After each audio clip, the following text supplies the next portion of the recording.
And then I'm hearing that you're using the word, not even when you're just around me, you're using it around your white friends. We have a problem. Weezy out of here. Hey, this ain't no regular shit. We never.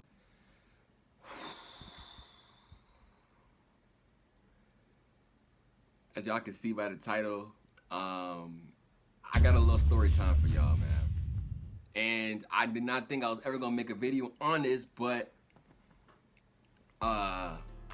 some people from high school that I went with recently followed me on Instagram. I didn't follow back because I don't really mess with y'all anymore. But when I saw that they followed me back, it reminded me of this moment. So I had to talk about it, and I wanted people to, hear what the situation was, and y'all can give me y'all opinion in the comment section. But I wanted to say I apologize to the black community for my actions. It would never happen again. The story starts back when I was in high school, man. I was in high school, I think this is like my sophomore, junior year. And for y'all that already watch my channel and already know a little bit about me already, y'all know I went to a predominantly white school. I have a video on being black in an all-white school on my channel, so y'all should check that out as well. When you get around a lot of Caucasianers, and I'm not racist, trust me, I mean that. I love everybody. But when you get around a certain group of, okay, I'll put it like that. When you get around a certain group of Caucasianers that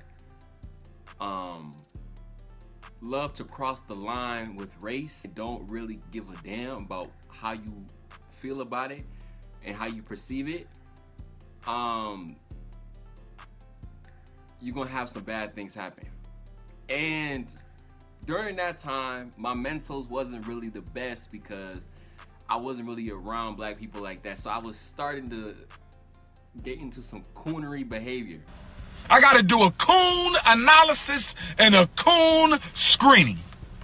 You see what I'm saying? And at that time, I just thought it was normal what I was doing, but looking at it now, that was definitely some coonery type shit. But,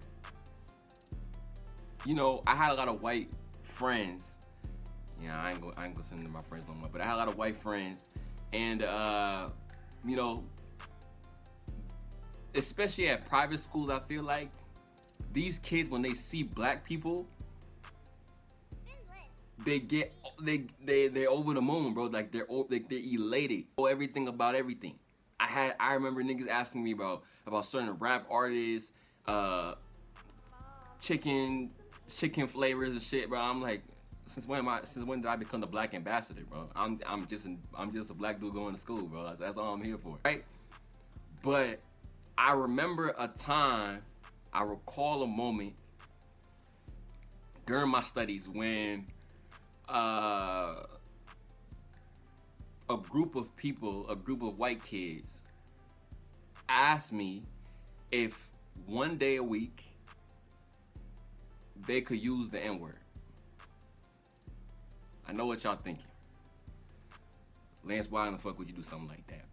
I understand, and I apologize for my actions. But you have to also understand, during that time, my mental was completely gone. I had no, I really didn't have a self-esteem. I was honestly looking at it now, I had no self-esteem. Just seeing how much I have progressed now, I had no self-esteem back then. I wanted people to like me so bad. You see what I'm saying? And when you want people's validation so much, you will go and do things that you never thought you would do. You see what I'm saying? And these dudes, I thought they were my friends. So I wanted their validation. I know it sounds fucked up, but that's just how I was thinking at the time. I wanted their validation so bad. So I was like, you know what? It's just a word. If I let them say it once, once a week or whatever, maybe they'll like me a little bit more, right? Man, it sounds dumb, but it is what it is. Now, so once a week, there was a certain individual that I was friends with, and this individual would say the N-word on Thursdays. And, at first, I didn't really feel any type of way about it. As I said before, I just thought it was just a word. I mean, it's just a word, it's whatever, right? But when you start using it in the lunchroom, when you start using it in class, when you start using it in the parking lot, and then I'm hearing that you're using the word, not even when you're just around me, you're using it around your white friends. We have a problem. Now keep in mind, I already go to a school that's already low-key racist. They make it seem like everything is cool, everything all fun and games, everybody's loved and respected, you know, but no, it's not how it is. The school's hella racist, and that's why for me, I don't even go back there. But that's another thing. And then more white kids are coming up to me asking me if they can say it, because they feel like as long as a black man gives them permission, you know, I can use the word freely. Bruh. Right? Bro, that turned ugly real quick. People started saying that shit over and over. I was hearing it all the time, and you know, at that time I hated confrontation, so I didn't want to say nothing. I didn't want to be like, hey man, this is bothering me, I don't want y'all to keep saying this shit no more, whatever. And it kept happening. But eventually, you know, I guess they started to feel uncomfortable with it too, and they stopped saying it around me. Do I think they stopped saying it altogether? Hell no, they ain't stopped saying that word. They say it all the time. They say it when black people aren't around all the time. You see what I'm saying? And this is why I said, like, it's a certain group of white people. Just like there's a certain group of black people that I don't mess with, because those are the type of people that are just not beneficial to anybody. It was these type of white people that I was around that I was like, damn, why am I trying to force myself to get validation from these kind of people? And deep down, these niggas don't even give a fuck about me at all, right? Man. Look, story time, like, it make me feel bad because I think about how down bad I really was, man. I didn't realize how down bad I really was until I think about moments like this. And it's like, damn, bro, you was really doing all that? But, hey, you live and you learn, and you grow, and now all that coonery and shit is out the window. You know, I love white people. I love white women. I love black women as well. I love everybody. So it's not being racist. I don't want to hear nobody saying I'm being racist and shit like that, because it's not like that. It's just there's certain group of any race. There's always a group of people that you don't want to fuck with. Always a group of people that you know you don't need to be around.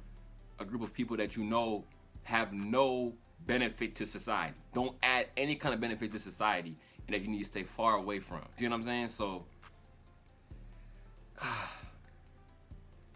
I know it's short, but that's my story time, man. That's my coonery story. You will not see me cooning anymore. You will not see me doing any of that. And I ask any black kids out there that are in similar situations at predominantly white schools, and you are the minority, not just the minority, you're the minority. When you got like one black kid in your class out of like 800, yeah, like,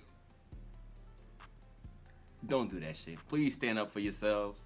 They don't let any white person, Asian, whatever, whoever it is, don't let them say that shit, bro, if you don't feel comfortable with it. Don't do that.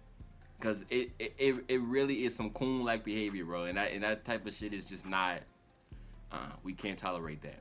You know, I'm not the biggest, you know, civil rights activist out here, but, you know, you do have to respect your race and who your people are and where you come from.